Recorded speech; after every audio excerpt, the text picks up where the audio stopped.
रात का सन्नाटा चारों ओर पसरा हुआ था। चार दोस्तों अर्जुन, मोहित, राहुल और समीर ने अपने अपने मोबाइल निकालकर पबजी खेलने का फैसला किया।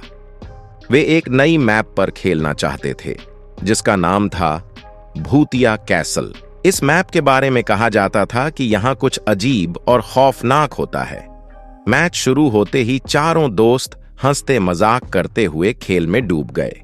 वे हेलीपैड पर उतरे और जल्दी जल्दी लूट इकट्ठा करने लगे। लेकिन जैसे जैसे वे कैसल के अंदर गए, उन्हें एक अजीब सा एहसास होने लगा। हवाएं एक अजीब सी सरसराहट कर रही थीं और दूर से चीखने की आवाजें आ रही थीं। राहुल ने सबसे पहले कुछ अजीब देखा। एक साया उसकी स्क्रीन पर अचानक से प्रकट हुआ और गायब हो गया। यार, ये क्या था? उसने बाकी दोस्तों से पूछा। मोहित ने हंसते हुए कहा, अरे ये तो बस गेम का हिस्सा है, डर मत। अर्जुन ने एक बंद कमरे में जाने का फैसला किया। जैसे ही उसने दरवाजा खोला, एक ठंडी हवा का झोंका उसके चेहरे पर लगा। कमरे के अंदर एक पुरानी लकड़ी की मेज और कुछ टूटी फूटी कुर्सियां थीं। अर्जुन ने सोचा कि यह जगह अच्छी है छिपने के लिए, लेकिन तभी उसकी स्क्रीन पर एक संदेश आया, यहां से चले जाओ। समीर ने भी अपनी स्क्रीन पर एक साया देखा जो तेजी से उसकी ओर बढ़ रहा था। देखो, ये क्या है? उसने घबराहट में चिल्लाया। सभी ने अपनी अपनी स्क्रीन पर नजर डाली और देखा कि वही भूतिया साया अब सभी की ओर बढ़ रहा है। साया अब एक स्पष्ट आकृति में बदल चुका था।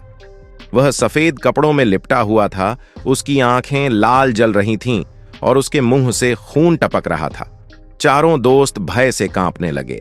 उनकी स्क्रीनें अजीब तरह से चमकने लगीं और हर तरफ से भयानक आवाजें आने लगीं। अर्जुन ने डरते हुए कहा, ये गेम नहीं है, ये सच में कुछ है, हमें यहां से निकलना होगा। लेकिन उनके डिवाइस बंद नहीं हो रहे थे। साया अब उनके स्क्रीन पर नहीं बल्कि उनके कमरे में आ चुका था। राहुल ने देखा कि उसकी स्क्रीन पर खून से लिखा हुआ एक संदेश आया, तुम्हें चेतावनी दी थी, अब भुगतो। तभी अचानक कमरे की लाइटें बंद हो गईं और चारों ने महसूस किया कि उनकी सांसें रुकने लगी हैं। भूतिया साया ने अपनी भूतिया आवाज में कहा, यह कैसल मेरा है और यहां कोई नहीं बच सकता। चारों दोस्तों ने चीखते हुए अपने डिवाइस फेंक दिए और कमरे से बाहर भागे। बाहर आकर उन्होंने देखा कि वे किसी सुरक्षित जगह पर पहुंच चुके हैं, लेकिन उनका दिल जोर जोर से धड़क रहा था। उस रात के बाद उन्होंने कभी भी भूतिया कैसल पर खेलने की हिम्मत नहीं की। हर बार जब वे पबजी खेलते तो उन्हें उस भूतिया अनुभव की याद आ जाती और वे कांप जाते। और इस तरह पबजी वाला भूत ने उनकी जिंदगी में एक ऐसा डर छोड़ दिया जिसे वे कभी नहीं भुला पाए।